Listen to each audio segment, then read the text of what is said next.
어서와 재환이. 재환이 맞지? 들어가서 자기야.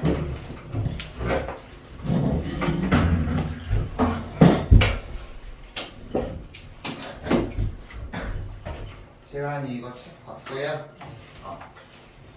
이거 먼저 잘 입고 적어. 그거 잘 입고 적어주세요. 그거 시험 책 없나? 있는데 단어 1-1이랑 내부 지문 2개. 다 끝이야. 그 2-2? 일단은 전체랑 2-2단원 나온다는데 선생님 진도 빠르니까 1-1이랑 내부 지문 2개 넣는다고 그랬는데. 응? 달라? 다시 얘기해야 되겠는데? 얘들아 너희들이 알고 있는 현재까지 교과서 진도 좀 알려주세요. 어머니 수아는 1단원 전체랑 2-2단원이라고 했는데 수아는 재환이 혹시 다르게 알고 있는 거 있어? 혹시 지금 확인해도 돼요? 맞네. 거기 나왔잖아. 아 그래? 한번 얼른 확인해 주세요. 지금 바로 조사해야 되니까. 그리고 다 그 진도 선생님한테 알려준 친구는 그거 앞에 선생님이 조사지 나눠준 거 보고 잘 읽고 확인하고 체크해 주세요.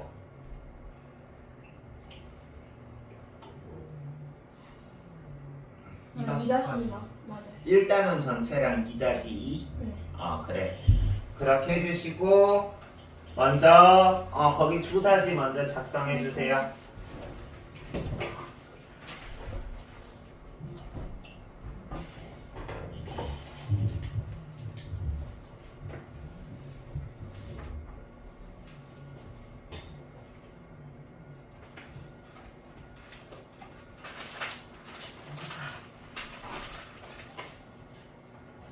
그리고 이제 그거 작성하면서 뭐 궁금하거나 아니면 뭐 시간이 안 되거나 그런 도저히 시간이 안 되거나 그런 친구 있으면은 선생님한테 얘기를 하거나 질문하시고요. 저 스모커 평일 다 시간이 있는데.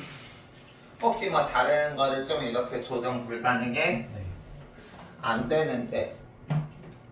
그러면 너 이따 얘기하겠지만 우선 재환이는 선생님이 내주는 과제 열심히 하고 클리닉은 못 오더라도 선생님이 시키는 대로 한 다음에 주말에 잠깐씩 질문하고요. 가급적 클리닉 시간 다른 학원 시간이랑 피해서 한번 작성해 보세요. 안 되면 뭐 시간 안 되면 이렇게 적으시고요.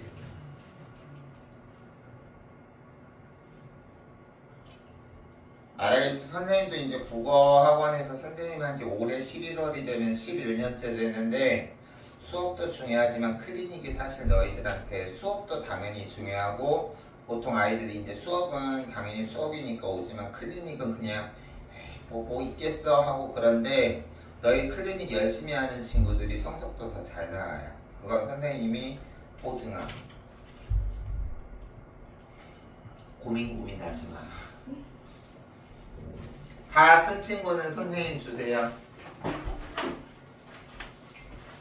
지금 끝나고 아니 이제 돌아오는 주 중부터 이번 주부터 수민이도 시간 안 돼? 네.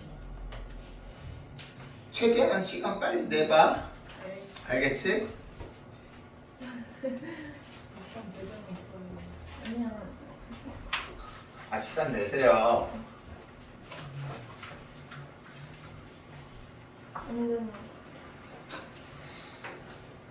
시험 못 보고 나서 선생님한테 시비 걸지 말기. 희망 고등학교 아직 없죠? 맨날 저기 있거든요. 하나라도 정해봐. 가장 1순위라도. 그거 참 협약 중에 너무 좋네요.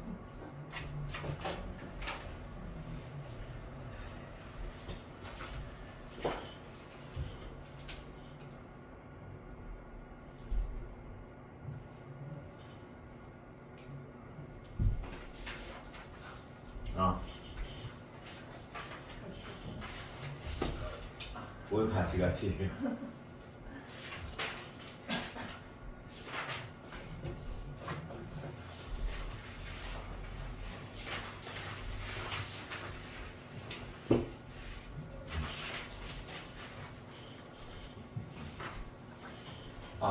됐고요. 일단 진도 나가보도록 할게요. 일단 처음 만났으니까 반갑고요. 앞으로 이제 선생님이랑 올해 같이 공부할 거고 휴대폰에다가 선생님 연락처 하나 저장해 주세요. 선생님 이름은 윤근호라고 하고요.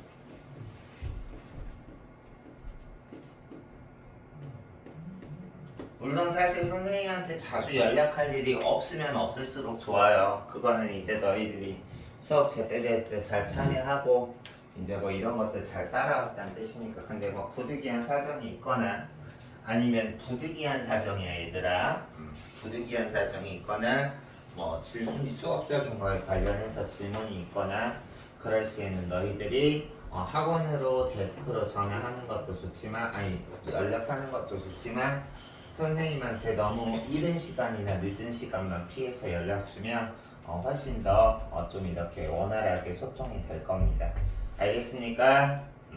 그리고 저장 다 했으면 여기다가 휴대폰 내세요.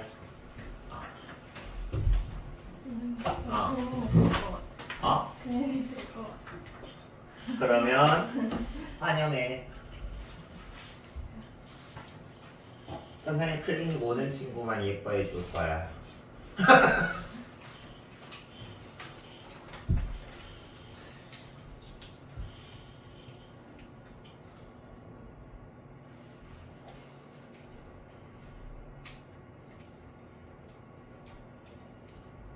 허생전 다 먼저 펴세요. 14쪽. 땡큐. 좋았어요. 우리 오늘 일단은 다 나갈 거야. 허생전이랑 뒤에 시집 읽기에서 이제 신동엽의 고문이랑 그리고 껍데기는 가라랑 그리고 산의 언덕에까지 다 나갈 겁니다. 시작해볼게요. 아까 수아는 먼저 와서 얘기했는데 미리 혹시라도 우리가 첫 만남이니까 미리 있을 오해를 방지하기 위해서 얘기하면 선생님이 중간중간에 껌을 심하게 씹진 않을 거고 껌은 입에 넣고 오물오물 할 거야. 근데 그 이유가 뭐냐면 선생님이 수업 시간에 내가 너희들한테 수업 시간에 껌 씹으면 하지 말라 그러겠지. 근데 선생님이 넣는 이유는 다른 게 아니라 선생님이 자랑은 아니다. 23년 동안 담배를 피웠는데 지금 크면 6일차야. 그래서 너희들 아는지 모르겠지만 이런 금연껌 같은 게 이게 나름 도움이 돼요. 참는데. 그래서 선생님이 종종 이제 입안에 오물오물 하고 있더라도 그냥 저 선생님 지금 금연하려고 노력하시는구나. 알겠어요? 그렇게 생각해주면 고맙겠습니다. 알겠습니까? 그래요. 시작할게요. 보시면 우리가 이제 허생전에 대해서 공부할 텐데 이 허생전이라는 거는 우리가 고전으로 쓰인 한문 소설을 이제 우리 현대 학자들이 우리말로 이제 한글 소설로 바꾼 거고요. 우리가 허생전은 일단 박지원이 작가인데 이 박지원에 대해서 좀 알아볼 필요가 있어. 박지원은 학자인데 얘들아 성리학자일까 실학자일까? 성리학자 실학자? 실학자죠. 우리가 물론 이 설명만으로는 부족한 너무도 자세한 어떤 역사적인 세부 사실이 있지만 일단 너희들 수준에서 그리고 이번 내신 수준에서 이해할 수 쉽게 그냥 간단하게 설명하면 조선 전기는 성리학이 득세하던 시대로 실생활과 무관한 학문을 공부했어요. 그리고 사농공상이라고 해서 신분질서가 엄격했던 시기였죠. 근데 우리가 후기로 넘어가면서 실학이라는 게 발달하고 이거는 실생활에 도움이 되는 학문이야. 그래서 우리가 실학의 대표적인 목표가 이용후생이라고 해서 단순히 그냥 쓸데없는 무슨 공자왈, 맹자왈 이런 거 공부하는 게 아니라 실생활에 도움이 되는 학문을 배우고 실생활에 도움이 된다면 중국 오랑캐 민족이 세운 청나라의 문화라도 받아들여야 한다라고 주장했던 사람들로서 실학이 진행되면서 우리가 신분 질서가 무너지던 시기입니다. 그래서 우리가 조선 전기에는 양반들이 엄격하게 아주 대단한 특권을 가지고 있었는데 이 허생도 초반부에 보면 나오듯이 경제적으로 몰락한 양반들이 나오게 돼요. 근데 이 양반들의 문제점이 뭐냐? 책은 많이 봐서 지식은 많이 있는데 경제력이 하나도 없어. 수민아 수아야 나중에 결혼했는데 남자가 경제력이 하나도 없어. 어떻게 할 거야? 죽여요? 그래서 여기 지금 보면 허생이 지금 그래서 아내한테 핍박을 받고 이제 허생이 나오는데 이 허생이 나중에 보면 긍정적인 인물로 나와요. 초반에 이제 경제적인 어떤 무능한 사람으로 나오다가 그래서 이걸 너희들이 기본적으로 아시고 이 작품에는 크게 외적 갈등으로 인물과 인물 간의 갈등이 나오는데 크게 두 인물 간의 갈등이 나오는데 첫 번째 허생과 아내와의 갈등이 나오죠. 수민이가 말한 것처럼 남편이 경제력이 없으니까 아내가 타박하는 거야. 그리고 두 번째는 학교에서 이거 허생전 배웠니? 허생과 이완대장과의 갈등이 나오죠. 이완대장 같은 경우는 선생님이 나온 이 이분법적 논리에 따르면 이완대장은 조선 전기 성리학을 대표하는 사람으로서 청나라는 오랑캐 왕족이니 우리나라에서 물리쳐야 한다는 북벌론을 주장했던 사람이고 허생은 비판적인 지식인으로서 허생은 실학을 주장하면서 비판적인 지식인이고 세상에 대한 통찰력을 가진 사람이었죠. 그렇기 때문에 허생 같은 경우는 이완대장은 청나라를 쳐야 된다 북벌론을 주장하지만 허생 같은 경우는 이 박지원의 사상이 담겨서 청나라의 사상, 청나라의 문화나 기술을 적극적으로 배워야 된다고 주장하는 북무술론, 북학론을 주장하죠. 배울 학자를 써서 이 정도 너희들이 배경 지식을 알고 이 작품을 보면 훨씬 더 이해하기가 쉬울 거예요. 알겠습니까? 필기 못한 부분이 있으면 적으시고요.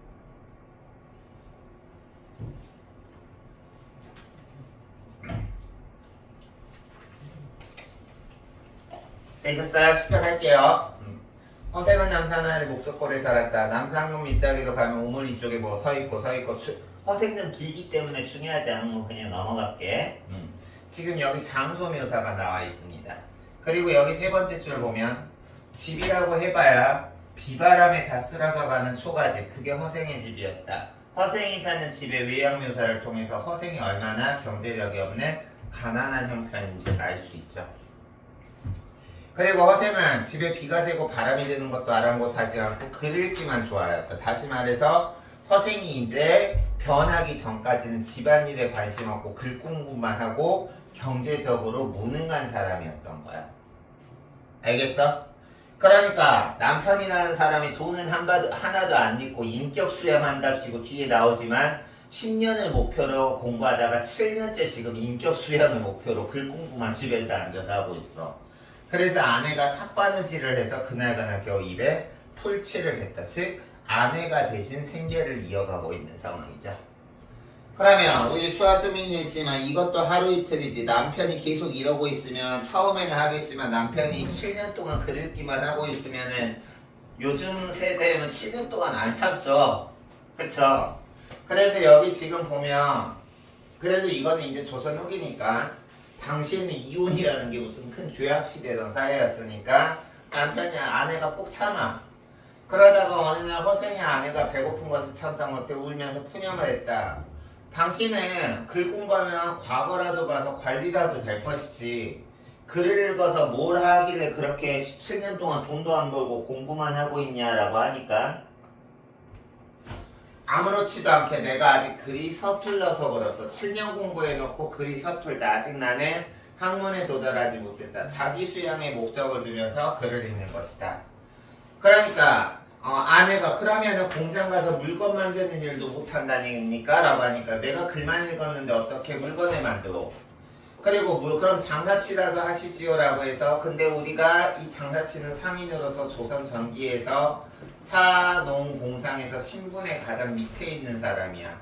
그래서 이 가장 천한 일이라도 하시지요 라고 하니까 돈이 있어야 장사를 하지 돈이 없는데 어떻게 장사질을 한단 말이에요. 계속 남편이 무능하게 변명을 대니까 아내가 참다 못해서 분노를 터뜨리고 있죠. 그래서 당신은 밤낮 글만 읽더니 겨우 어떻게 한단 말이에요. 변명이나 하고 앉아있어? 나 같아도 가만히 안 있겠다. 그래서 여기 지금 보면 공장인 노릇도 못한데 장사치도 못한데 하다못해 도둑질이라도 해야 될 거 아니오 라고 해서 아내가 분노 폭발한 거야.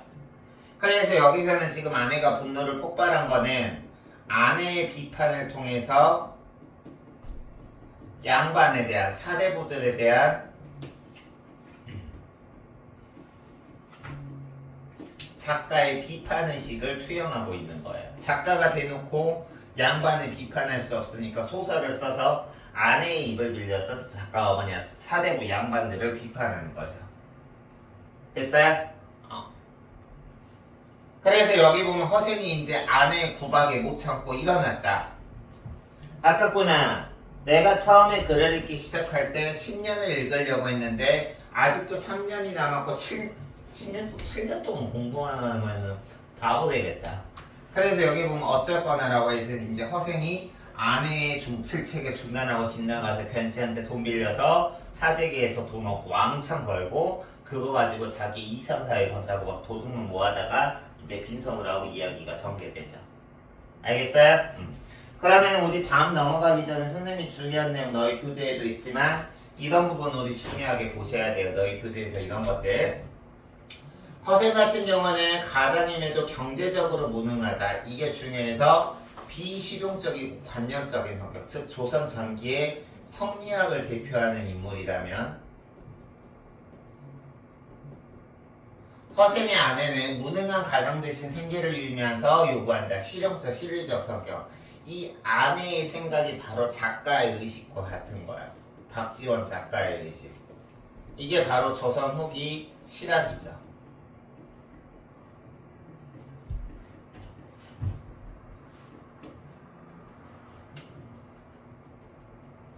됐어요? 그래서 이 부분 이제 알아주시면서 그 다음 페이지 넘어갑시다. 허생은 그 길로 문 밖으로 나갔다. 그런데 서울 안에 아는 사람이 없어서 종로 없어. 우리가 너희들 종로 아는지 모르겠지만 지금은 뭐 강남 이런 데가 중심지지만 지금은 종로가 이제 많이 죽었지만 종로가 선생님 대학 다닐 때만 해도 되게 서울의 지리적으로도 한 중심에 있었고 중심지였어. 그래서 종로에 가서 아무나 길 가는 사람을 붙들고 누가 제일 부자요? 라고 물어봤더니 사람들이 변씨선, 변부자를 알려준 거야. 여기서 너희들이 알아야 되는 거는 이 변씨는 아까 선생님이 얘기했지만 조선 전기에는 신분 질서가 엄격했다 그랬어? 무너졌다 그랬어? 조선 전기에는 엄격했다 그랬죠? 근데 후기에 어떻게 됐다 그랬어? 무너졌다 그랬지, 재환아? 그러면 우리가 후기 같은 경우는 경제적으로 무능한 양반도 생겼지만 조선 후기에 이렇게 상업으로 부를 우던 신흥 부자 세력이 등장하게 됩니다. 양반은 아니지만. 그래서 여기서 변씨 부자는 조선 후기에 새롭게 등장한 신흥 부자 세력을 대표한다고 보시면 돼요. 그래서 여기 지금 보면 허생은 그 뒤로 변씨를 찾아가 한마디로 대놓고 처음 본 사람한테 이렇게 말한 거야. 일단 처음 본 사람한테 다짜고짜 부자한테 가서 허생이 내가 집이 가난해서 뭘 좀 해보고 싶은데 돈이 하나도 없어. 만냥만 빌려주지. 이 만냥이라는 건 뒤에 보면 알겠지만 엄청난 돈이에요. 당시 조선 후기에서. 그래서 여기 지금 보면 처음 본 사람한테 당당하게 지금으로 치면 다 뭐 한 100억만 빌려주시오. 이런 식으로 얘기를 한 거야. 그래서 여기서 당당하게 돈을 돌려주기를 요구하는 이인다운 모습. 이자가 이게 다른 이자입니다. 다시 말해서 평범하지 않은 면모가 드러난 거죠. 평범하지 않은 비범한 면모가 드러난 거죠. 이인할 때 이자가 다른 이자예요. 같은 동자가 있으면 다른 이자. 근데 선생님이 이렇게 다짜고짜 요구한 것도 우리가 응? 하는데 변씨의 대답도 황당해요. 처음 본 사람이 빌려달라고 그랬는데 응 그래 빌려줄게 이래요. 그래서 여기 보면 변부자는 대뜸 그 자리에서 만냥을 빌려주었다. 처음 본 사람한테 빌려준 배포가 크고 대담한 성격이다. 근데 뒤에 나오지만 변씨 같은 경우도 뭔가 이유가 있으니까 처음 본 사람한테 큰 돈을 빌려줬겠죠. 그렇지? 그래서 여기 보면 변씨가 선뜻 그러시오 빌려준 게 뒤에 나와 있지만 행색이 초라하지만 말이 간단해. 굳이 막 구차하게 변명 안 해. 그리고 눈망울이 또렷하고 얼굴에는 비겁한 구성이었고 여기 믿죠. 변씨가 보기에 허생은 재물의 욕심이었고 떳떳한 마음을 지닌 비범한 인물이라고 생각했기 때문에 내가 이 사람한테 돈 빌려줬을 때 뭔가 분명히 저 사람 목적이 있을 거고 저 사람이 돈 떼가지 않을 것이다. 뭔가 큰 일이 있을 것이다 라고 생각해서 떳떳하게 빌려준 거죠. 그래서 여기 지금 보면 그 다음 봅시다. 그때 병부자 집에는 사람들이 많이 있었는데 허생의 외양 묘사가 나와 있죠. 허생의 외양 묘사를 통해서 허생이 현재 처한 상황을 간접적으로 묘사하고 있어요. 허생이 처한 상황을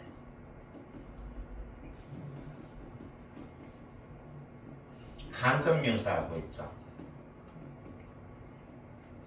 그래서 허생이 횡하고 나가자 다른 사람들이 이 상황을 보고 어이가 없어서 저 사람 알아? 아니 나 몰라.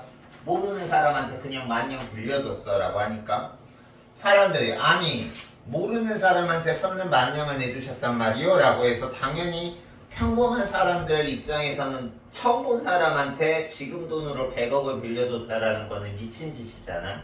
그래서 여기 지금 보면 이렇게 지금 보통 사람들이 변씨한테 이상하게 생각하니까 변씨가 너무도 당연하게 여기 지금 일반적으로 돈 빌리는 사람은 자기의 뜻을 과장하고 비굴하게 한 말 또 하고 한다. 중언부언 한 말 또 하고 한다. 근데 여기서부터 여기까지 별표 쳐야죠. 이게 바로 변씨가 여기서부터 여기까지 변씨가 선뜻 허생에게 돈을 빌려준 이유죠.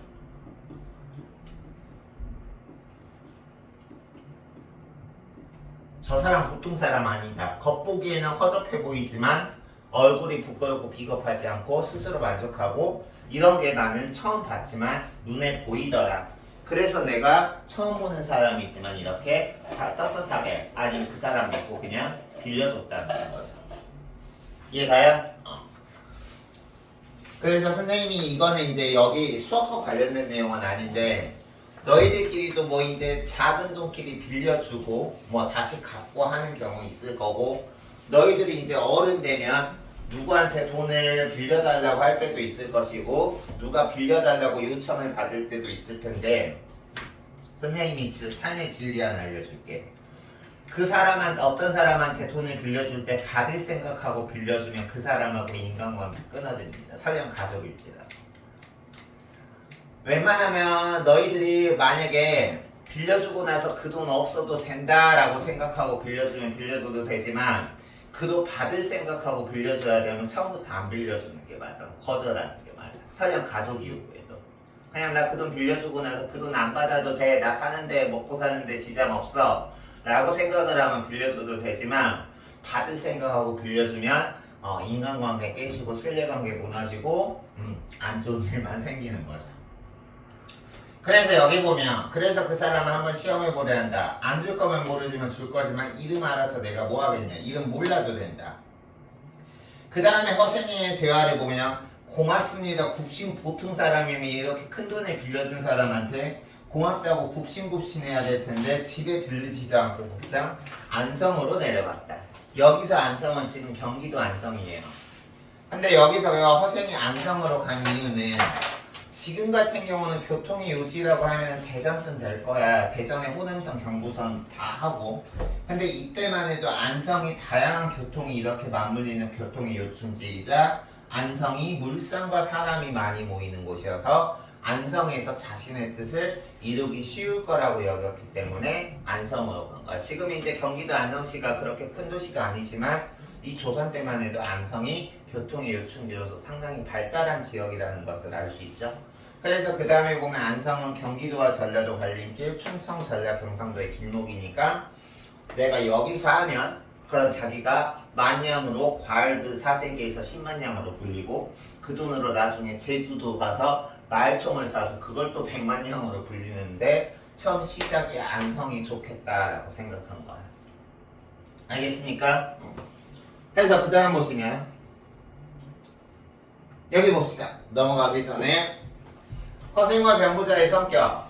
허생이 초반에는 무능하게 나오지만 그거는 이제 맛보기고요. 이 작품에서 허생의 진짜 성격은 비범한 면모를 지닌 비판적 지식인이다. 그리고 또 하나, 이게 중요해. 큰 돈을 벌었는데 조선 경제의 취약성을 이용한 거야. 얼마나 조선 경제가 허접하면 한 사람이 물건 하나 사들인다고 나라가 뒤집힐 정도로 그러겠어. 그래 안 그래? 지금 얘들아 삼성 이재용이라고 한다라도 삼성 이재용이 다 뭔가 산다라고 했을 때 나라 경제가 휘청거릴까? 그 물건 대체할 수 있는 다른 회사도 많이 있고 대체할 수 있는 게 많이 있으니까 설령 삼성 이재용이 어떤 과일을 하나 싹쓸이 한다고 해도 그 과일을 대체할 수 있는 다른 과일이 있으니까 그렇게 사재기로 돈 벌지 못할 거야. 근데 이때는 경제가 취약했기 때문에 허생이 과일 하나 전국에 있는 거 쓸어버리면 나라가 막 흔들거려서 10배로 받아서 팔 수 있었고 그렇게 가능했던 거죠. 그래서 경제의 취약성을 이용해서 큰 돈을 벌었다. 그리고 이 부분 별표 치세요. 권력에 굴하지 않는 기계와 당당한 태도를 지녔다. 이거는 우리가 중후반부에 나오는 이완대장을 대하는 허생의 태도에서 나오자.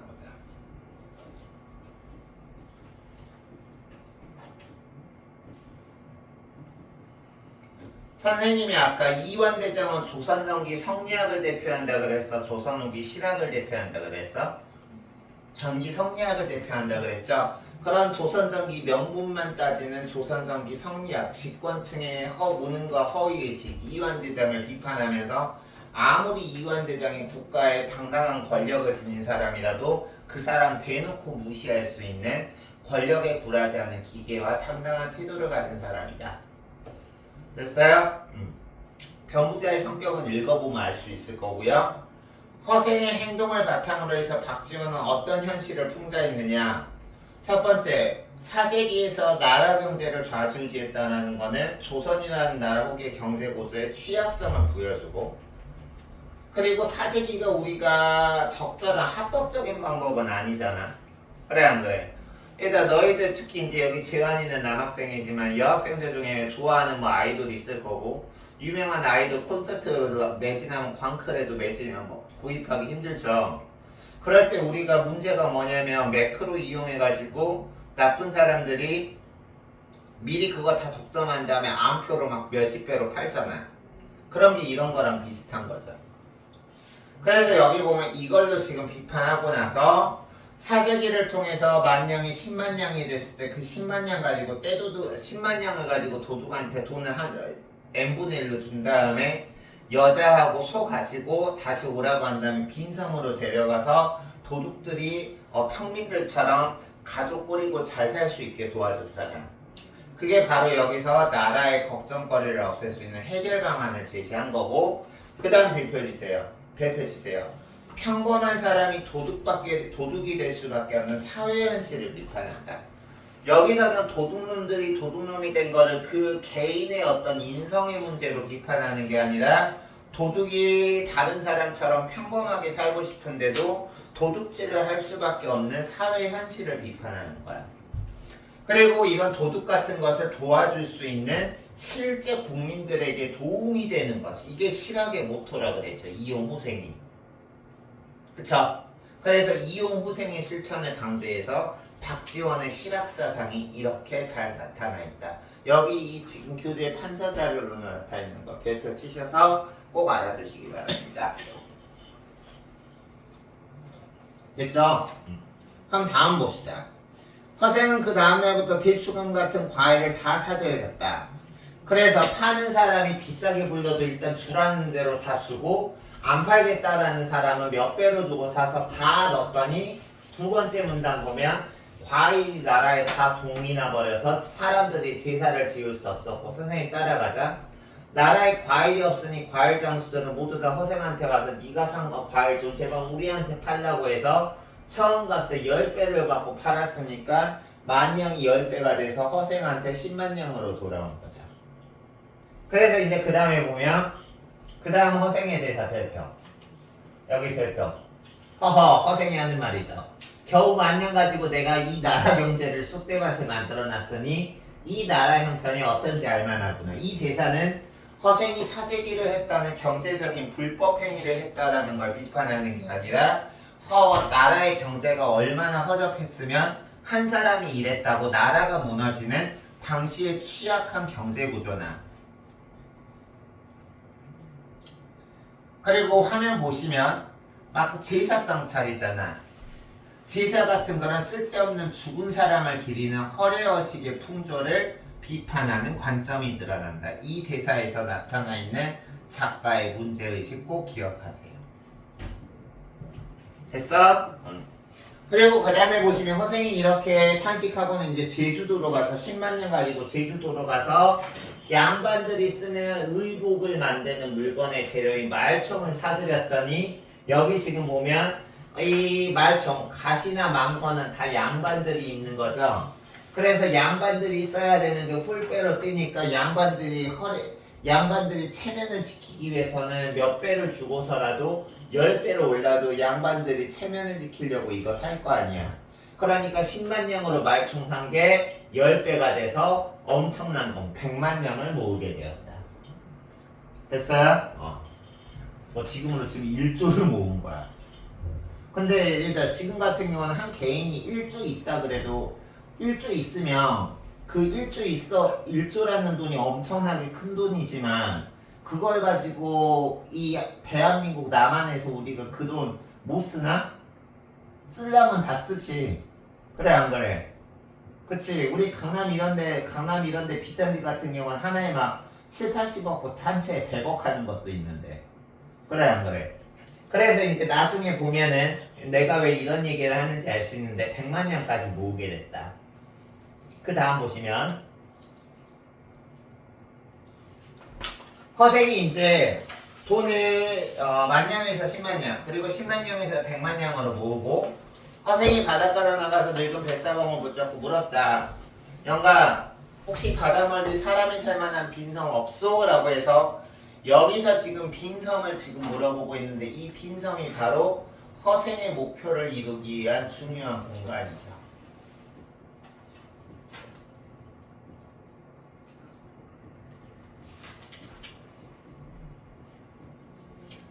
얘다 허생이 처음 변씨한테 가서 만냥을 빌린 이유가 자기 잘 먹고 잘 살려고 그런 거니? 학교에서 배웠다면 허생이 처음 변씨한테 다짜고짜 가서 만냥 빌린 게 자기 잘 먹고 잘 살라고? 아니었지. 만냥 가지고 사재기에서 돈 불린 다음에 도둑 같은 힘든 사람들을 구제해주기 위한 돈을 마련해주기 위해서 그런 거잖아. 그 실학자의 이용 후생의 정신을 실현하기 위해서 돈을 빌린 다음에 100만냥으로 늘린 거고 이제 그 돈 가지고 빈 섬에다가 도둑들을 모아서 평범하게 살 수 있는 공간을 지금 마련해 주려고 하는 거지. 그래서 여기서 지금 뱃사공이 어디 하나 큰 섬이 있다. 이곳 어딘가에 빈 섬이 하나 있다라고 해서 빈 섬을 소개해 주니까 허생이 뱃사공의 말을 듣고 있다고 하니까 기뻐해서 허생한 뱃사공을 칭찬하면서 허생과 뱃사공이 같이 그 뱃사공이 추천해준 빈 섬에 갔어요. 근데 얘들아 여기 보자. 허생은 뱃사공이 추천한 빈 섬에 직접 갔더니 그렇게 처음 생각했던 것보다는 마음에 들지 않았대. 그러면서 여기 지금 말하기를 땅이 천리도 못되니 여기서 뭘 한단 말인가. 땅은 그렇게 크지 않지만 여기가 농사짓기에 땅이 기름짓고 물이 좋으니 아쉬운 대로 나쁘지는 않구나 라고 말을 하면서 그러자 뱃사공이 덕이 있으면 사람이야 절로 모인다 라고 해서 이제 대화가 나오면서 이상사회, 여기서 이상한 사회라는 거는 평범한 양민들이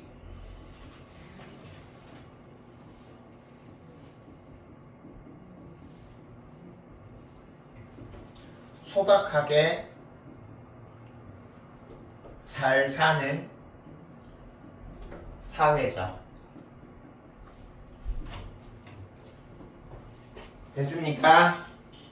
이때 전라도 변산, 지금 얘들아 너희들 변산반도라고 들어봤어요? 종종 거기 변산반도는 이제 사람들이 여행지로도 많이 가는 건데 전라북도에 지금도 변산반도라는 지명이 있어.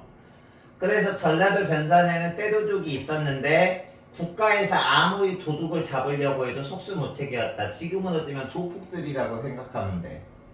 그래서 도둑들, 조폭들도 군사들이 지고 있으니 산에서 빠져나와서 조폭들도 굶어 죽을 판이었다. 서로가 지금 안 좋죠. 재환은 정신 차려. 허생은 변산으로 가서 그 조폭대가 머물러 있는 소굴을 찾고 나서 조폭의 우두머리를 만나고 조폭한 우두머리한테 말하길, 니들 조폭 1000명이 1000냥을 이렇게 도둑질해서 나눠 가지면 한 사람한테 얼마씩 떨어지냐? 그러면 1000냥을 1000으로 나누면 한 사람한테 당연히 한 냥 떨어질 거 아니야? 그래서 다음 하는 말이, 그거야 한 사람 앞에 한 냥이지 양반아. 그럼 너희들한테 아내 있냐? 없어. 논밭 있어? 지급으로 치면 아내 있냐고 물어보고, 뭐 경제활동할 수단이 있냐고 물어보는 거죠. 여기까지. 그러면 이때 지금 허생이 조폭 두목한테 하는 말이, 조폭 두목아 니들이 하는 말로 아내도 없고 경제 수단도 없으면서 그렇게 도둑질만 하고 있다면 왜 아내를 얻고 집 짓고 농사 사서 보통 사람들처럼 평범하게 소박하게 살 생각을 안 하느냐라고 지금 허생이 조폭 두목에게 반문하는 거예요. 그러면 도둑놈이라는 더러운 말도 안 들을 거고, 아내하고 자식 낳고 사는 가족의 재미도 날 거고, 너 가족 이렇게 평범한 사람이 되면 마음대로 나돌아다녀도 누구한테 잡힐 것도 없고 얼마나 마음 편히 좋으냐. 그런데 왜 이런 길을 놔두고 그렇게 도둑질하면서 숨어 사느냐라고 말하니까 도둑이 하는 말. 밑줄. 나도 알아. 네가 하는 말 알아. 나도 그렇게 살고 싶어. 근데 돈이 없어서 우리도 어쩔 수 없이 이러는 거야 라고 지금 도둑의 우두머리, 조폭의 우두머리가 허생한테 이렇게 얘기하고 있어요. 여기에서는 지금 너희들 교재에 밑줄 쳐져 있지 않고 판서되지 있지 않지만 이 부분을 통해서 아까 나온 내용을 다시 한번 복습할 수 있어요. 어떤 내용이냐? 도둑이 되는 거를 허생 같은 경우는 도둑의 인성 문제로 비판하고 있니? 사회구조 문제로 비판하고 있니? 사회구조 문제로 비판했죠. 도둑이 평범하게 살고 싶어도 그럴 수 없는 사회구조를 비판하는 거야.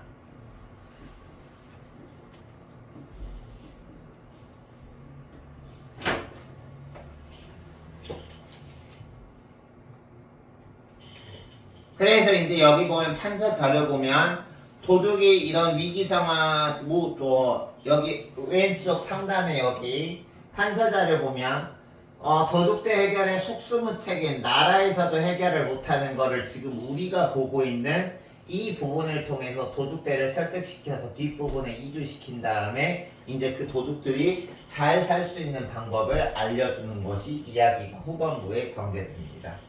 알겠어요? 다음, 허생이 그제야 껄껄 웃으면서 말했다.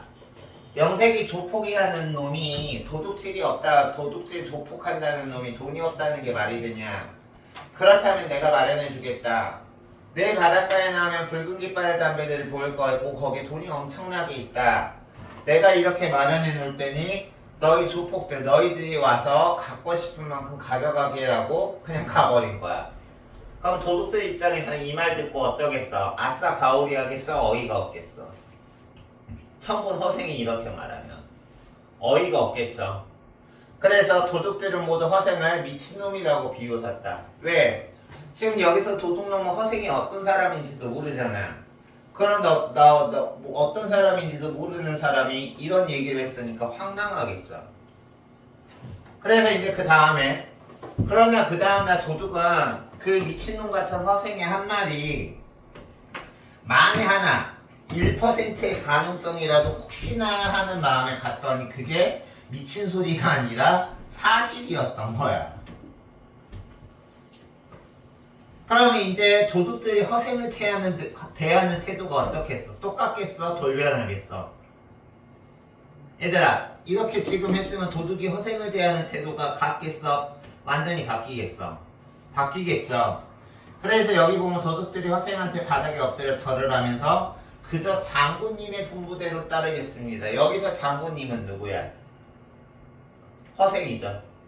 그래서 도둑들이 허생의 말을 무조건 따르겠다라고 해서 그 아래에 설명된 거 별표 치세요. 미친 사람으로 여겼던 허생을 도둑들이 깊이 인정하는 부분이죠.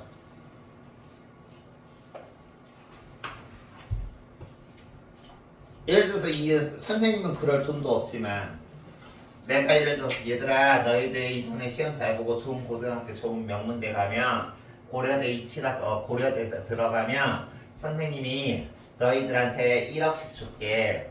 그러면 너희들이 저 선생님 미쳤나 이럴 거 아니야. 근데 고대 갔더니 진짜 1억 줬어. 그럼 너희들 나 선생님 앞에서 무릎 꿇을 수 있겠지. 그래 안 그래? 그쵸? 그래서 지금 이렇게 하는 거야. 그래 너희들이 짊어질 수 있는 만큼 가져봐라. 도둑들이 이제 마음대로 갔는데 힘세다는 놈들도 아까 허세는 변씨한테 10,000냥 빌렸고 10,000냥을 100,000냥으로 빌렸는데 100냥도 힘센 사람이 다 짊어지지 못했어. 그만큼 허생이 빌린 10,000냥이나 100,000냥이 얼마나 큰 돈인지 알겠죠? 알겠어? 그래서 여기 보세요. 100냥도 짊어지지 못한 놈들이 뭔 도둑질을 한단 말이냐. 그렇다고 해서 너희들이 이제 다시 평범한 사람으로 돌아가려 해도 너희들 이름이 이미 도둑명부에 올라있다. 지금 개념으로 치면 너희들이 이제 전과자로서 이미 주민등록증에 빨간 줄 그어 있어서 너희들은 이제 평범하게 살고 싶어도 더 이상 돌아갈 수 없다. 그래서 여기 지금 그 다음 페이지로 오면 근데 차라리 잘 됐어. 내가 여기서 기다릴 때니 내가 너희들한테 준 이 돈으로 한 사람씩 100냥씩 가지고 가서 여자하고 소 한 마리씩 구워오너라. 그러니까 이 10,000냥이나 100,000냥이 얼마나 큰 돈인지 알겠죠? 100냥만 있어도 우리 보통 여자들은 남자 볼 때 외모도 보고 보지만 중요한 것 중에 하나가 여자는 짝을 찾을 때, 결혼 상대 찾을 때 남자의 경제력도 무시 못한다 그러더라고. 근데 100냥만 있는데도 여자들이 충분히 오는 거야. 근데 허생은 뭐야? 10,000냥 빌려가지고 100,000냥 만들었잖아. 그래서 허생이 말이 끝나기도 전에 도둑들은 이해하고 나서 뿔뿔이 흩어지고 나서 허생은 2,000명이 여기서 2,000명 동그라미 치세요. 네 번째 줄에 허생은 2,000명이 1년 동안 먹을 양식을 마련했다. 여기서 질문. 아까 도둑놈들은 1,000명이었는데 왜 2,000명이 먹을 거 준비해? 아까 도둑들은 1,000명이었어. 근데 왜 2,000명분을 준비해? 아까 와이프 하나씩 결혼할 여자 하나씩 데려오라 그랬지. 그럼 1,000명이 와이프 하나씩 데려오면 2,000명이 될 거 아니야. 그래서 여기 필기가 도둑 한 명당 여자 하나를 데려올 것이라고. 알겠니? 그래서 여기 지금 보면 약속한 날짜에 맞춰서 도둑들은 여자하고 소를 몰고 돌아왔고 허생이 이를 모두 태우고 그 뱃사공한테 가서 미리 받은 빈성으로 도둑들을 몰아가니 8번째 줄 허생이 그 육지에 있는 떼도둑을 쓸어가 보니 나란히 평안해졌다. 이걸 통해서 우리가 공자왈, 맹자왈 그런 책만 읽는 게 아니라 실생활에 도움이 되는 실학정신이 국가에 얼마나 도움이 되는지를 작가가 간접적으로 보여주는 거야. 그래서 허생왕과 함께 섬에 들어간 사람은 저마다 나무를 지어서 배를 지고 울타리를 세워서 마을이 됐다. 11번째 줄, 12번째 줄 기름진 땅에 논밭을 구고 씨를 뿌리니 곡식이 잘 자라서 9이삭씩 달렸다. 이 부분 그래서 보면 여기서부터 여기까지야. 여기 지금 보면 비정상적으로 다시 말해서 임금 같지 않은 생활을 하던 도둑들을 섬에서 보통 사람들처럼 살 수 있게 해줬죠. 그래 안 그래? 그쵸? 이게 바로 허생의 이상을 실현하는 공간이라고 아까 선생님이 판사해 준 거 기억하는지 모르겠지만 빈섬이 허생의 목표를 실현하는 공간이라고 판사해 줬죠. 이게 이 내용이랑 연결되는 거야. 알겠어? 허생은 자기 돈 많이 가지려고 변씨한테 빌린 거 아니야. 알겠습니까? 그래서 그 다음에 보면 이제 쭉 여기 보면 곡식을 읽어서는 이제 양식 저장하고 장기도 가서 팔았고 장기도는 일본의 영토인데 지금 100,000냥을 벌어가지고 돌아왔다면서 허생이 이제 자기 목표 이뤘으니까 뭐 좀 해본 것 같다라고 하면서 안도의 한숨을 내쉬고 있고 20번째 줄 봅시다. 내가 처음에 니들과 함께 이 섬에 들어올 때는 먼저 너희들을 어느 정도 살 수 있게 한 다음에 글도 만들고 그 의복도 제정해서 제대로 된 나라를 건설하고 싶어 했는데 이 빈섬이 생각보다 땅이 적고 나의 덕 여기서 아까 7년밖에 글 못 읽었다고 한탄했잖아 초반부에. 그때 하니 나는 떠나겠다. 너희들끼리 아이를 낳거든 오른손으로 숟가락을 잡고로 가르치고 하루라도 먼저 태어난 사람이 음식을 양보하게 하라. 스스로 인간된 도리를 다하라는 거야. 그래서 여기 보면 이거 별표. 백성들이 편하게 살 수 있어야 얘들아 생각해봐. 당장 먹고 살 게 없는데 우리가 고상하고 우아한 가치를 실현할 수 있을까? 너희들 좋은 대학 가고 싶지? 근데 너희들이 살고 있는 집에서 부모님이 기본적인 의식주조차 해결해주지 못하면 대학 따위가 목표가 있을까? 아니죠. 너희들이 지금 공부하고 대학을 목표로 하는 것도 기본적인 것들이 해결이 되니까 더 높은 목표를 설정하는 거잖아. 여기서도 마찬가지야. 백성의 생활이 먼저 윤택해야 그것보다 높은 의식까지 이끌 수 있는 거야. 이게 바로 실학사상의 요체라는 거죠. 알겠어요? 인간은 생각보다 단순해. 선생님은 개인적으로 인간이 동물들보다 위대하다고 생각하는 이 보통 사람들의 생각에 선생님은 반대해. 인간도 동물들이랑 별 차이가 없어. 다만 차이가 있다면 동물이나 인간이나 본능을 추구해요. 근데 동물들은 본능이 해결돼도 본능대로 따르지만 인간은 본능이 해결되면 좀 더 높은 목표를 추구하죠. 그 말을 바꿔 말하면 인간 역시 본능이 해결되지 않으면 동물들과 똑같이 본능적인 욕구, 먹고 배설하고 자는 동물하고 똑같 다를 게 없어. 알겠어? 선생님은 그렇게 생각합니다. 그래서 여기서 지금 실학사상이 이렇게 나와 있다. 그래서 그러고는 자기가 타고 갈 때 한 척만 남겨두고 나머지 배는 다 태워버렸어. 왜? 이 빈섬은 도둑들만 살 수 있는 공간이니까. 여기 봐봐. 여기 별표. 자기 탈 배만 남겨두고 왜 나머지 배는 다 태웠냐? 외부의 왕래가 재앙의 근원이 된다고 생각했기 때문에 섬을 나오거나 들어오는 것을 막기 위해서 도둑들이 이곳에서 편안하게 보통 사람들처럼 살게 하기 위해서 외부와 단절을 시켜버린 거죠. 그 다음 중요한 거. 그리고 이제 자기가 갖고 있는 100만 냥 중에서 너희들이 생각하면 깜놀할 거야. 지금 개념으로 치면 1조 중에서 5천억을 바다에 버렸대.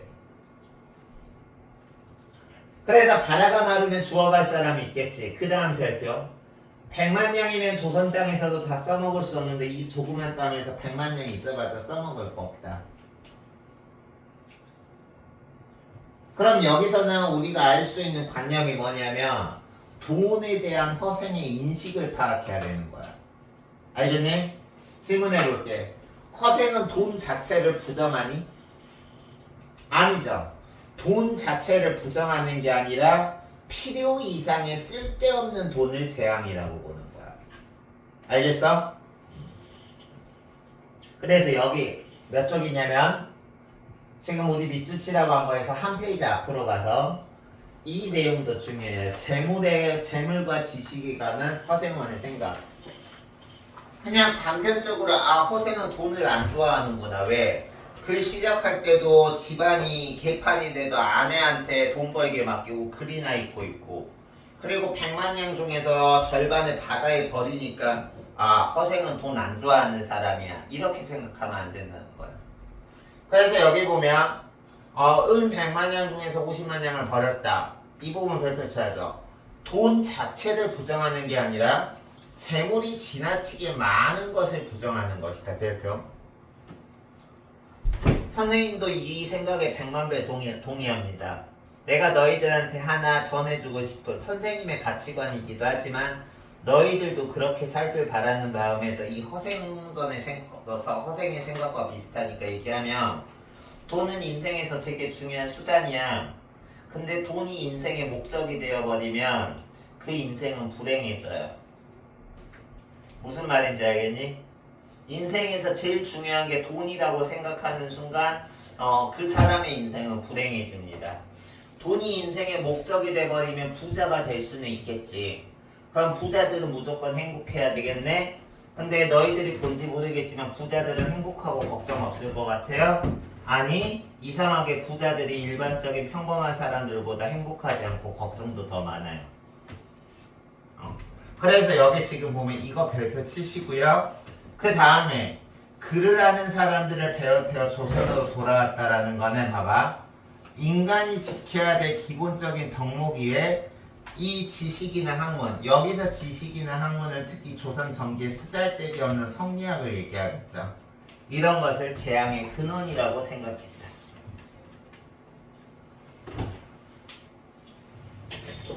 됐습니까? 일단 이해 갔어?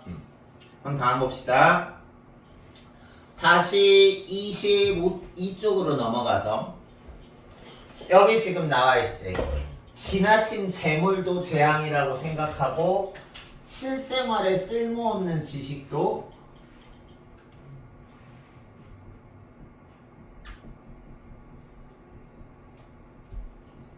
재앙이라고 생각하는 거야. 그래서 허생은 조선에 돌아오자마자 100만 냥에서 바다에다가 절반 버렸으니까 남은 50만 냥을 가지고 그 남은 50만 냥도 자기한테 쓴 게 아니라 나라 안에 돌아다니며 가난하고 의지하지 않는 사람들을 도와주었다. 그래서 여기 자신을 위해 돈 안 쓰고 어려운 사람들을 위해 희생했다. 그렇게 나라 안에 모든 사람을 도와줬는데도 10만 냥이나 남았대. 얼마나 지금 이 100만 냥이 큰 돈인 줄 알겠죠? 너희들이 만약에 너희들 개인 사비로 나라 안에 있는 노숙자나 기초생활수급자를 다 도와줬는데도 돈이 이렇게 남았대. 됐어? 그래서 이제 10만 냥이 남고 이 돈으로 병부자한테 빌린 돈을 갚아야 되겠다. 아까 허생은 병부자한테 얼마 빌렸지? 10,000냥 빌렸지? 그럼 상식대로 하면은 10,000냥 빌려 갚고 나서 90,000냥은 자기 가지면 되는 거 아니야? 근데 어떻게 이야기가 전개되나 보자. 허생은 병부자를 찾아서 나를 알아보시겠어? 병부자는 허생의 얼굴을 보더니 외양만 보고 나서 자네 얼굴빛이 똑같으니 10,000냥 잃었군 하고 나서 얘기한 거죠. 왜? 변신은 상인이니까 만약에 허생이 또 그 10,000냥 가지고 돈 벌었으면 막 호화로운 럭셔리한 시계에 지금으로 치면 벤츠 자동차 몰고 나타날 줄 알았는데 처음에 빌리러 왔을 때랑 똑같으니까 잃었다라고 생각한 거야. 그러자 허생이 공자의 깊은 뜻을 뱁새가 어찌할리오 이런 마음을 가지면서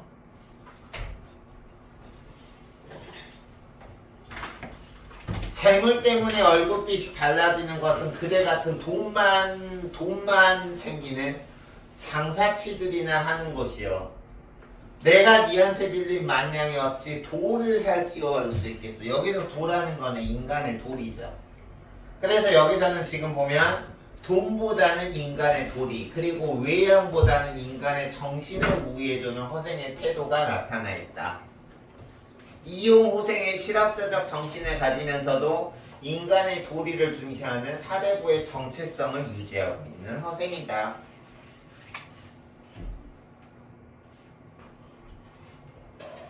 그리고 나서 우리가 좀 이제 응하는 내용이 나옵니다. 분명히 10,000냥만 빌렸는데 10만 냥을 병부자한테 내놓으며 내가 한테 굶주림을 못 견뎌 10년 읽을 거 7년밖에 못 읽고 그대에게 10,000냥을 빌린 게 부끄럽다고 하면서 10,000냥 빌려놓고 10만 냥을 갚아. 그럼 병부자가 아무리 장사치라도 양심이 있으니까 이건 아니잖아.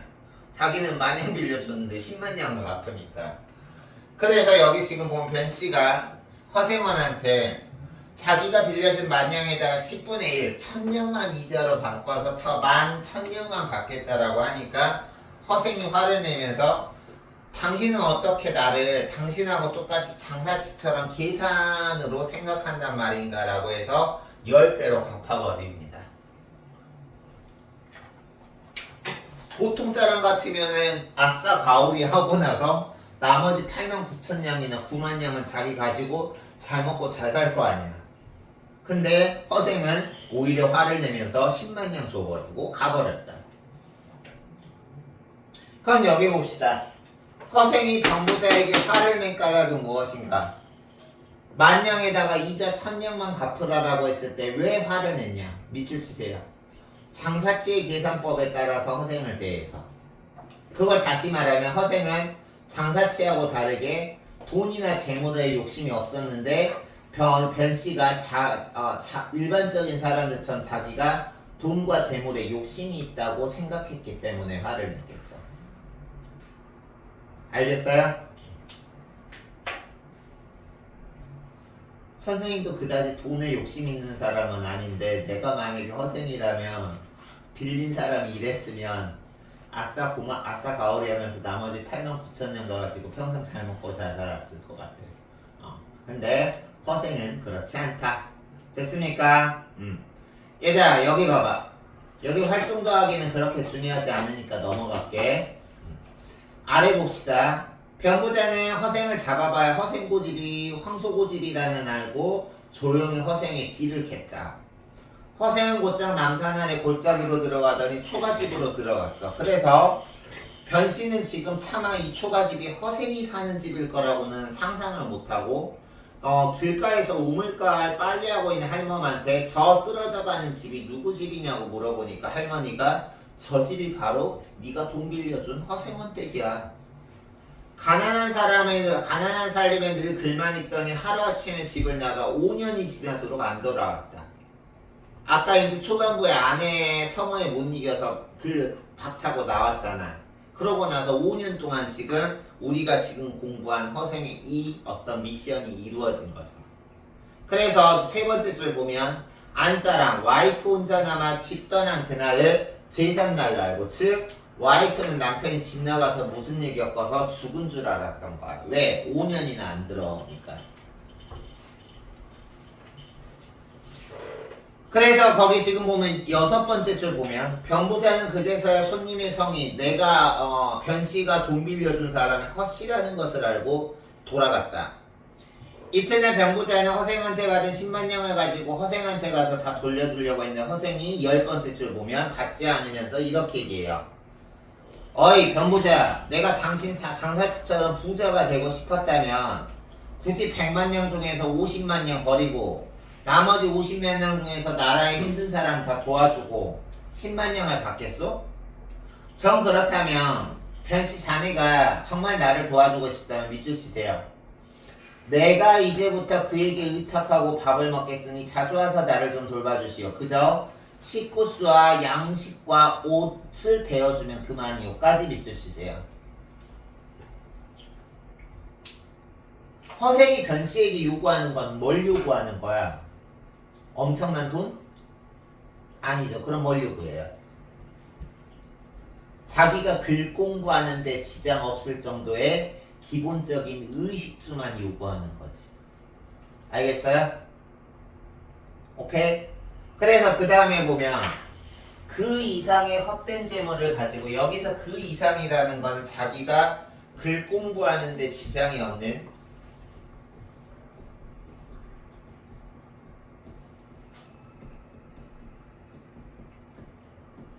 기본적인 의식주.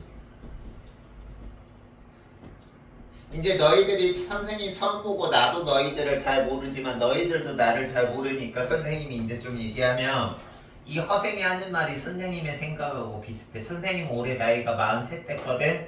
근데 아직도 선생님은 공부하고 운동할 때가 제일 행복해. 그래서 선생님 같은 경우는 내가 운동하려면 돈 벌어야 되니까, 그리고 공부하려면 책 사고 해야 되니까 지금 이렇게 직업생활 하고 있는데 선생님도 마찬가지야. 기본적인 그냥 의식도 소박하게 살 수 있는, 지금보다 내가 버는 돈보다 적어도 기본적인 의식주만 누가 해결해주면 선생님은 사는 동안 계속 공부하면서 선생님이 좋아하는 웨이트 하면서 그렇게 살고 싶어. 이 허생의 생각도 선생님이 지금 말한 내 생각이랑 비슷한 거죠. 됐어요? 그래서 그 이상의 헛된 재물은 오히려 마음을 괴롭힌다고 생각하는 거야. 됐어? 그래서 여기 보면 허생은 살아가는데 밑줄 최소한의 재물만 있으면 되고 그 이상을 쓸데없는 것이라고 생각합니다.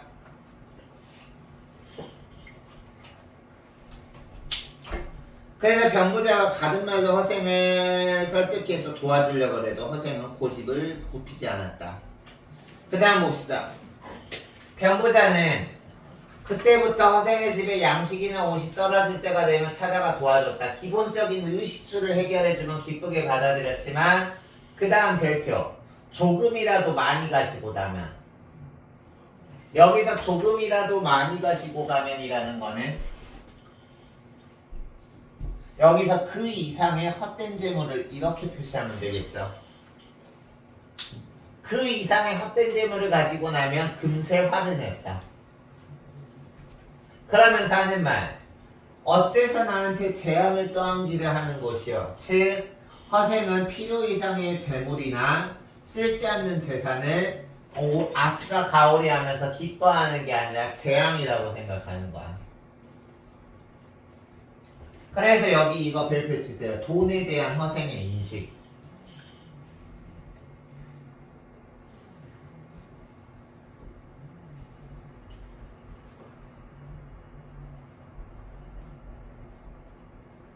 생계를 유지할 정도의 적당한 재산은 필수이나 그 이상의 재물은 재앙이다. 됐어요? 그래서 이제 그러나 변부자가 술이라도 가져가면 술 마시는 건 좋아하나 봐. 마음 친한 친구랑 술 마시는 건 좋아하는 거야. 그래서 이제 그 다음 보시면 몇 해를 이렇게 지나는 사이에 두 사람의 정이 두터워져 가서 허생과 변씨가 친구가 됐고, 변부자가 궁금해하는 걸 조용히 물었다. 당신 나한테 빌린 게 10,000냥인데 5년 동안 어떻게 10,000냥을 1,000,000냥을 벌었어? 여기서 알 수 있는 건 뭐냐? 변씨는 양반이었어. 갑자기 부자가 된 부자 계층 상인이었어. 상인이었지. 그럼 상인의 최고 목표는 뭐야? 돈 버는 거잖아. 돈 버는 사람 입장에서 10,000냥 가지고 5년 동안 1,000,000냥을 벌었으면 말도 안 되는, 이거는 다시 말해서 그 비법 알고 싶은 거야. 그래서 변씨가 허생원에게 그 방법을 물어보는 거야. 밑줄 이윤추구를 최고의 가치로 여기는 변부자가 당연히 궁금해할 만한 내용인 거야.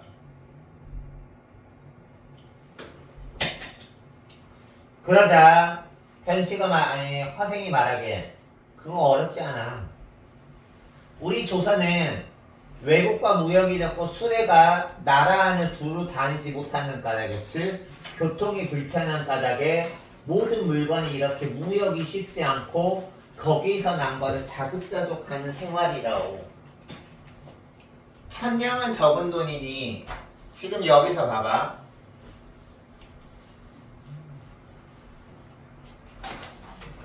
여기서부터 여기까지는 일반 상인들이 돈을 버는 방법이야.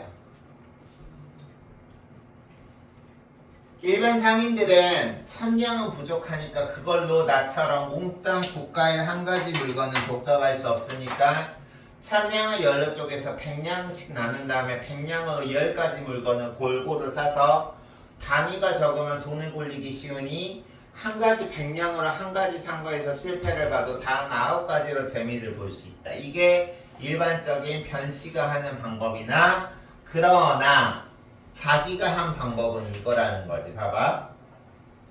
여기죠. 이거는 이제 허생원이 한 방법이지. 1,000냥보다 10배가 되는 10,000냥이 있으면 한 나라의 물건을 다 사버릴 수 있고, 배째 살 수 있고, 고을을 살 수 있지.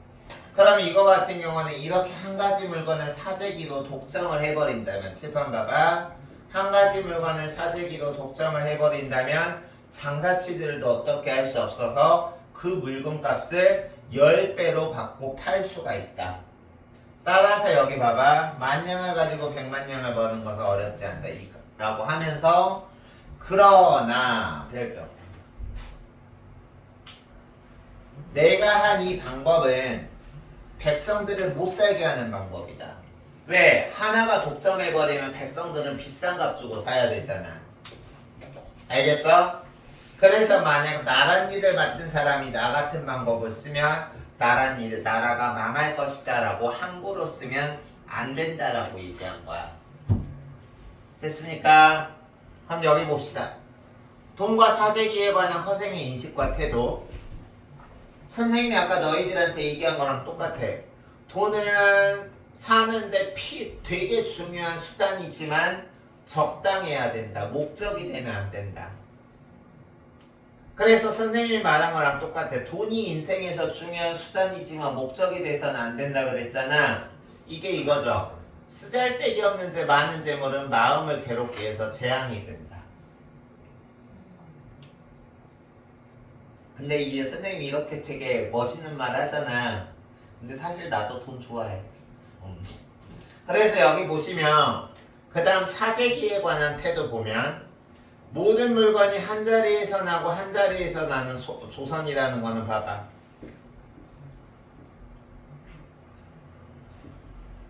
조선 후기에 취약한 경제구조를 말합니다. 이 취약한 경제구조에서는 사재기가 큰 돈을 버는 방법이다.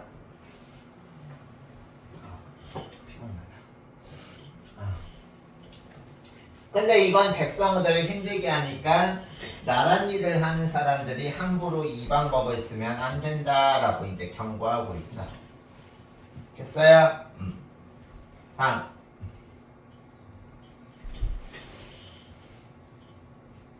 안 움직이니? 그럼 그 다음 봅시다.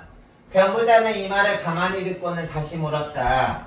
그럼 어떻게 허선 당신은 내가 만냥을 살 때 빌려줄 거라고 생각했어? 라고 해서 이제 친해지고 나서 이제 깊은 얘기를 시작하는 거죠. 그래서 허세는 밑줄 치세요. 그거야 하늘의 뜻에 달린 것이지 내가 어떻게 알 수 있겠어? 밑줄 치세요.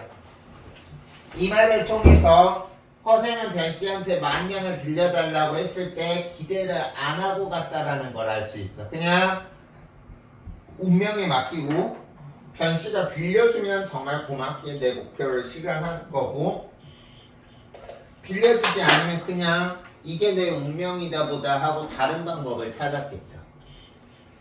그래서 내 짐작으로 내 재주가 내가 10,000냥이 있으면 실제로 내가 5년 동안 한 것처럼 100,000,000냥을 모을 수 있다고 생각했지만 그게 내 뜻대로 되는 걸 어떻게 내 맘대로 하겠어. 운명론적 세계관이죠.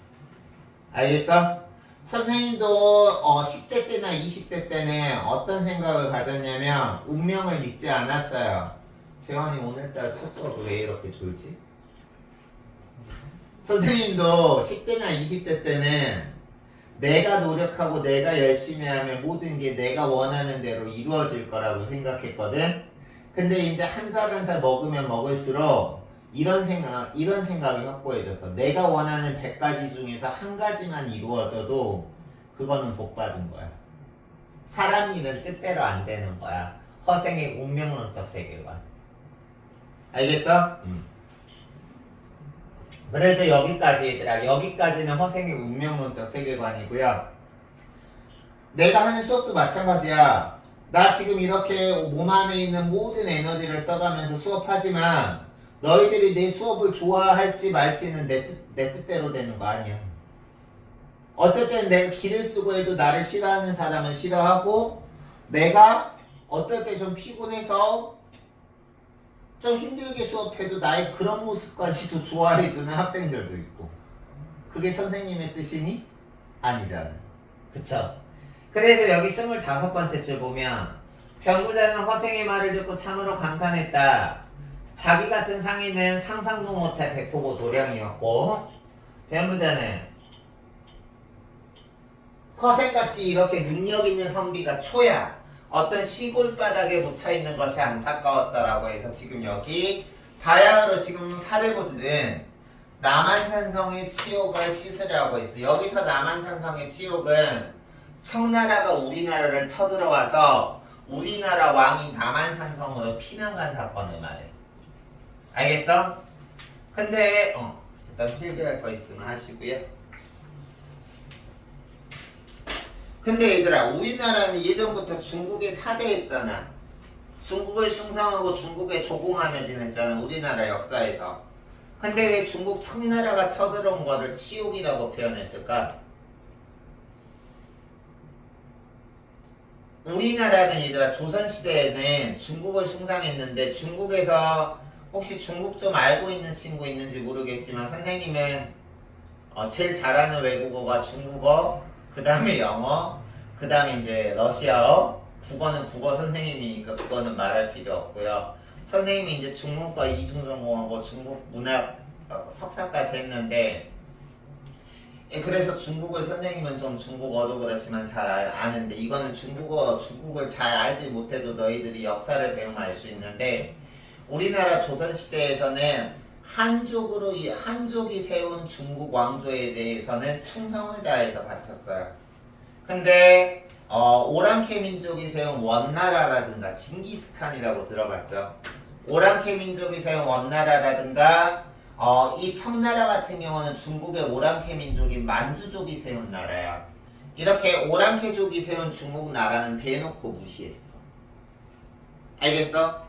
자기가 대놓고 무시한 조선의 입장에서 대놓고 무시한 청나라가 우리나라를 쳐들어와서 우리나라 왕이 피난을 갈 정도로 당했으니까 당연히 치욕이라고 생각했겠죠. 그래서 여기 지금 보면 지금이야말로 지혜로운 당신 같은 선비가 팔뚝을 걷어붙이고 나서야 할 때다. 당신은 그런 재주를 가지고 어째서 이렇게 묻혀 사느냐. 그래서 여기 보세요. 변부자는 허생처럼 지략을 갖춘 사람들이 청나라를 받은 치욕을 갚아줘야 된다고 생각한다.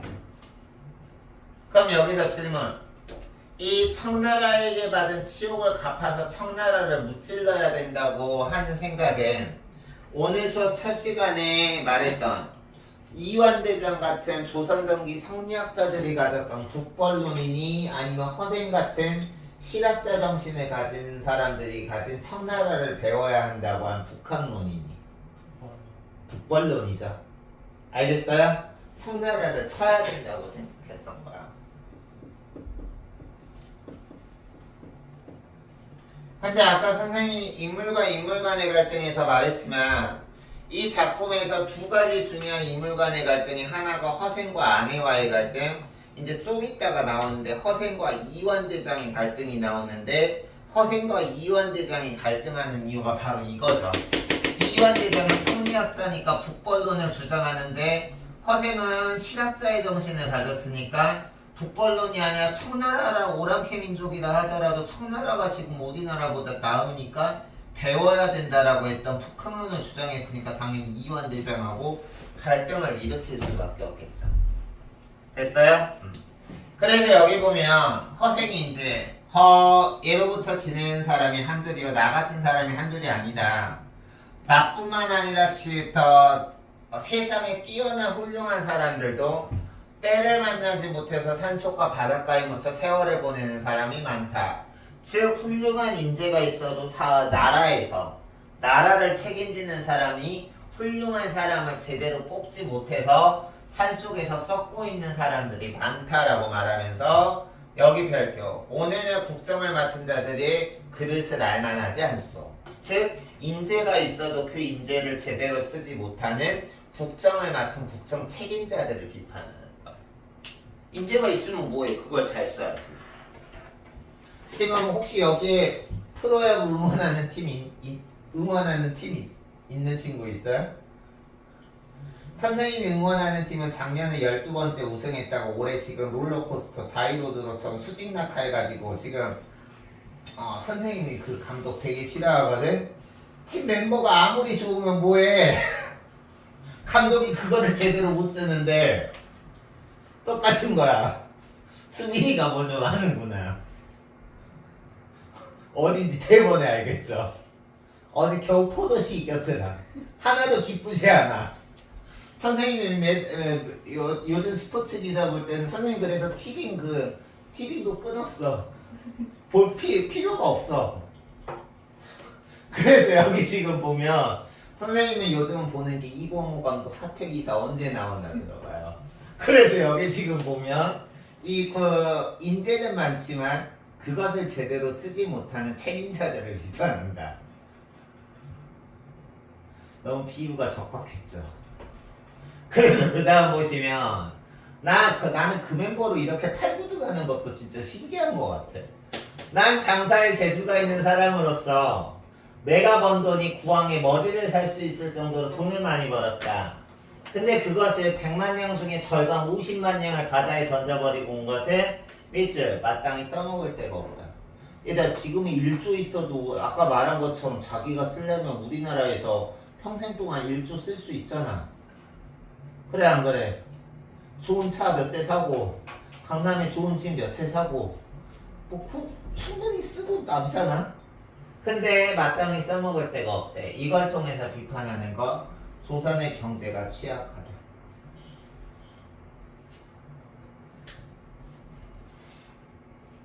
그래서 여기 보면 한숨을 쉬고 돌아갔다.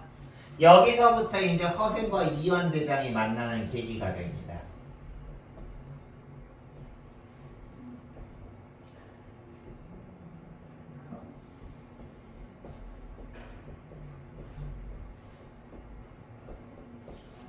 성민이가 아니까 지금 저번에 3회전인가 9회말 2대1로 지고 있을 때 무사 1, 2분인데 번트를 시켜야지. 거기서 아무 작전도 없이 세 타석 여기서 삼진 먹고 끝나는 게임 도대체 봅시다. 그래서 여기 지금 보시면 만나는 계기가 되는데 허생이 이완대장을 어떻게 만나냐. 허생과 이완대장은 서로 연분이 없는데 허생과 병부자가 친했는데 병부자가 또 이완대장하고 친했으니까 소개받은 거죠. 그래서 병부자의 중재를 통해서 이완대장이 허생한테 병부자를 찾아갔고 이완대장이 병부자한테 혹시 여기 봐봐. 이완대장이 병부자한테 어이 변씨 당신이 알고 있는 사람들 중에 재주가 뛰어난데 아직 그걸 발휘하지 못하는 사람 초야에 묻어있는 사람 없소라고 하니까 당연히 변씨는 허생을 얘기했겠죠. 그러자 이완대장이 깜놀해서 그런 사람 진짜 네가 알고 있다고 당장 나 좀 소개시켜줘 라고 한 거죠. 됐어요? 그래서 이제 여기 변씨대야 보면 변씨가 이완대장한테 제가 그 사람하고 3년을 가까이 지냈는데 아직도 허씨라는 것만 알지 이름은 모르고 그냥 허씨라는 것밖에 모르고 그러자 이완대장이 변씨를 통해서 그냥 허생의 얘기 대략만 들었어도 이완대장은 허생이 대단한 사람이라는 걸 알고 가부자라고 하고 있어.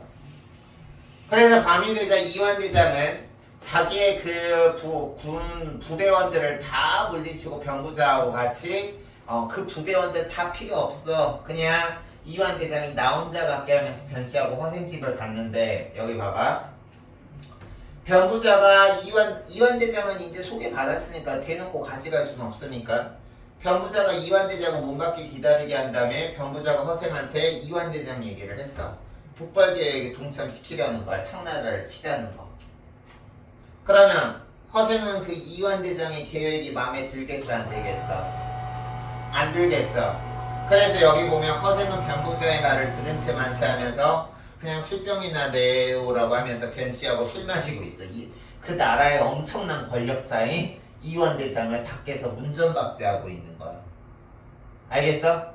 그럼 변씨 입장에서는 어떻겠어? 이완대장 지금 허생한테 소개시켜줘야 되는데 허생은 이완대장을 개무시하니까 병부자 입장에서는 당연히 마음이 쓰이겠죠. 이완대장에 대해서. 알겠어? 그래서 여기 지금 보면 변씨가 거듭 이완대장 얘기를 했지만 허생은 이완대장 얘기를 들은 채 만취 하니까 그제서야 허생은 지금으로 치면 우리나라 군대의 총사령관이나 같은 사람을 문전박대해서 밤이 깊을 정도로 밖에서 문전박대한 거야.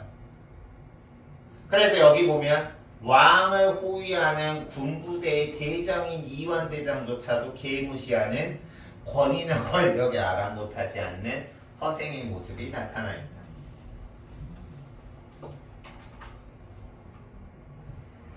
그래서 드디어 이제 손님을 불러볼까 이제나 라고 하면서 허생이 이완대장을 간보는 거죠. 그래서 이완대장이 방으로 들어와서 허생한테 이 나라에서 할 일 청나라를 물리치는 북벌론에 대해서 얘기하니까 허생은 당연히 그 얘기를 들은 채 만취 하겠죠. 자기 생각이랑 다르니까. 그래서 허생이 이완대장한테 밤은 짧은데 길어서 듣기 지루하고 지금 당신 벼슬이 뭐예요? 왕을 호위하는 지금으로 치면 대통령 보호하는 군부대 대장입니다 라고 하니까 다음 페이지. 그래? 그렇다면 나라에서는 믿을 만한 신하겠군.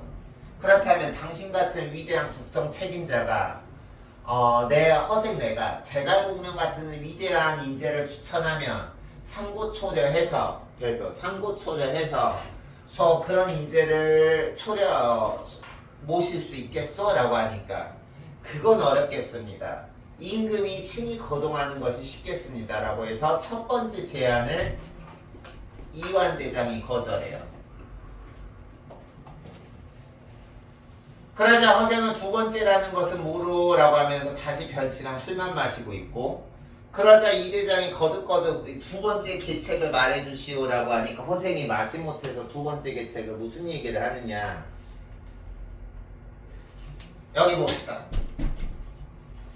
먼저 첫 번째 계책 이 얘기는 아까 우리 방금 배운 내용이죠. 여기.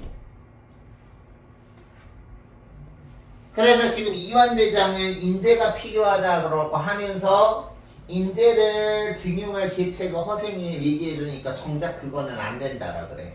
절실함이 없죠. 그래 안 그래? 정말 인재를 등용하는데 절실하다면 왕에게 설득을 시켜서라도 왕을 움직이게 해야지. 근데 절실함이 없어.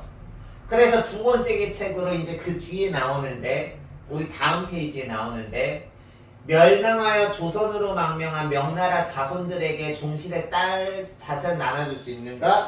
라고 했어. 명나라는 한족의 왕조니까 우리나라가 되게 모셨던 왕조야. 숭배했던 왕조야. 그럼 명나라한테 딸이랑 재산 나눠줄 수 있는가? 라고 했다니, 봐봐. 많은 신령감을 두고 귀한 나라를 나라도 없는 거에게 어떻게 시집 보낼 수 있겠는가? 즉 조선이 명나라를 숭상했지만 지금은 망한 나라니까 할 수 없다. 겉다르고 속다른 거죠. 진짜 명나라를 숭상했다면 망한 명나라라도 그 사람한테 딸이나 재산 바쳐야 될 텐데 또 그건 아닌 거야.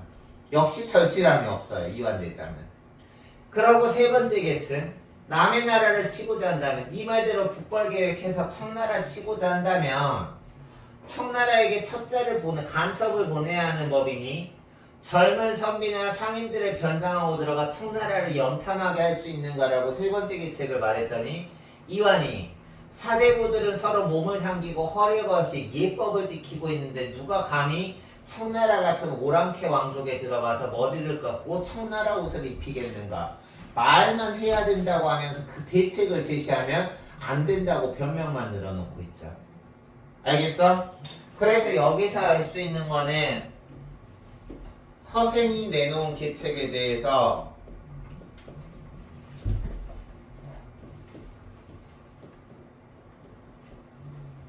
이완대장의 반응은 목표는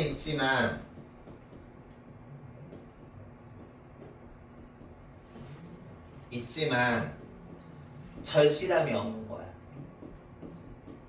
딱 조선 후기 성리학자랑 비슷하죠. 허례허식이나 이런 것만 챙기고 자기한테 조금이라도 손해올 것 같으면 과감하게 그거 안 된다라고 변명이나 하는.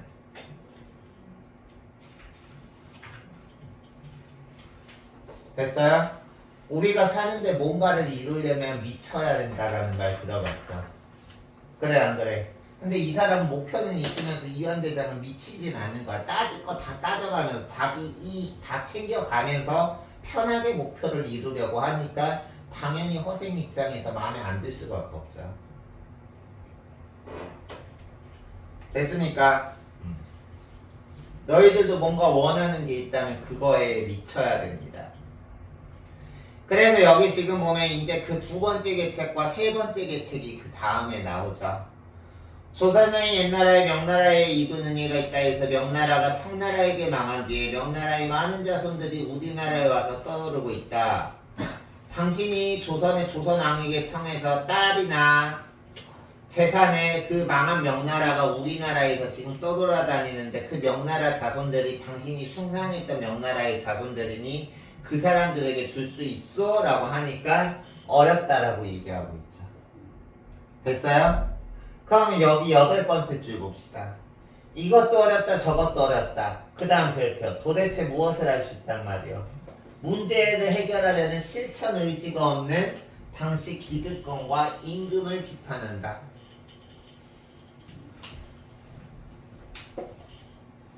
그러면 이것도 싫고 저것도 싫으면 한 가지 쉬운 게 있는데 할 수 있냐라고 세 번째 계책을 11번째 줄에 말하고 있죠.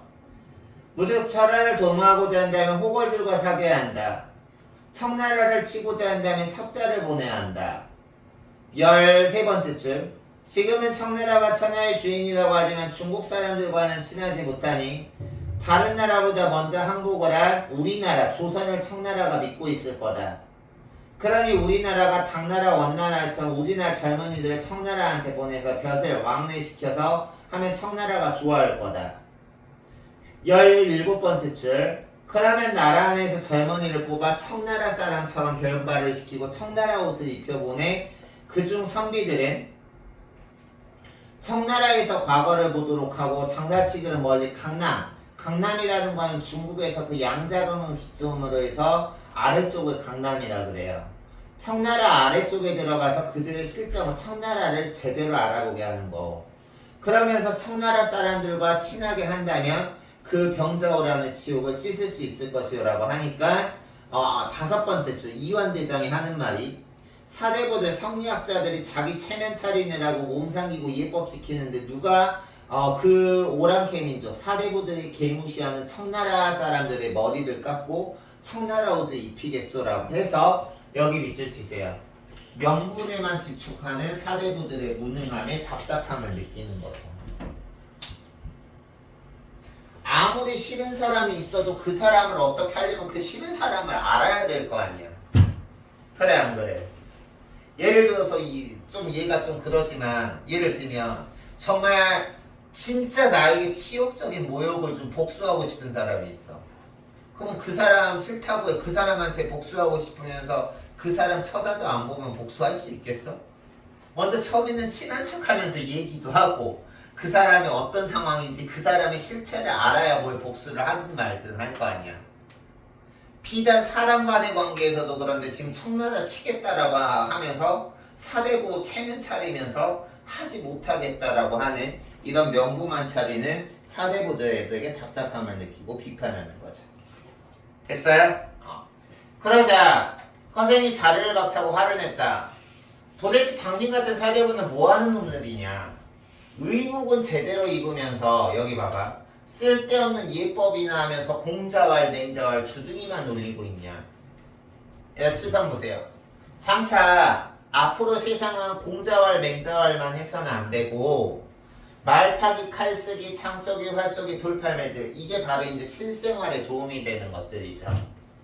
이것까지도 익혀야 되는데 그 양반들이 입은 옷이나 입을 생각이나 하고 예법만 찾는단 말이냐. 즉 기득권층을 대표하는 이완대장한테 화를 내는 거야. 그래서 여기 보면 여기 봐봐. 내가 이렇게 세 가지 계책이나 사왔는데 그 서생하치고 쉬는 시간 줄 테니까 집중하세요 수민아. 그러면서도 너 같은 놈이 신임받는 신하라고 할 수 있냐? 너 같은 놈은 내가 당장 죽여버려야 되겠어. 분노가 극에 달했죠. 됐어요? 그러자 여기 보면 이대장은 엉겁결에 뒤도 안 돌아보고 도망갔다. 결말 봅시다. 허생전 마치고 어디 쉴게요. 다음날 그래도 허생이 이대장한테 있어서 이대장이 북벌론을 실현하는데 엄청난 인재라는 걸 알아서 허생의 집을 찾았으나 지금 텅 비고 허생은 온데간데 없었다. 우리 너희들 영화 보다 보면 너희들 혹시 이런 영화 본 적 있어요? 전혀 타이밍상 끝날 타이밍이 아닌 것 같은데 갑자기 이야기가 끝나버리면서 엔딩 크레딧 올라가는 그런 영화 본 적 있니? 그런 영화 본 적 있다면 여기서 결말이 미완의 결말이라는 게 이해가 될 거야. 아직 지금 이야기 한참 나와야 될 것 같은데 갑자기 끝이야. 알겠어? 거기 적어두세요. 미완의 결말이고 이게 일반적인 고전소설과 다른 결말입니다.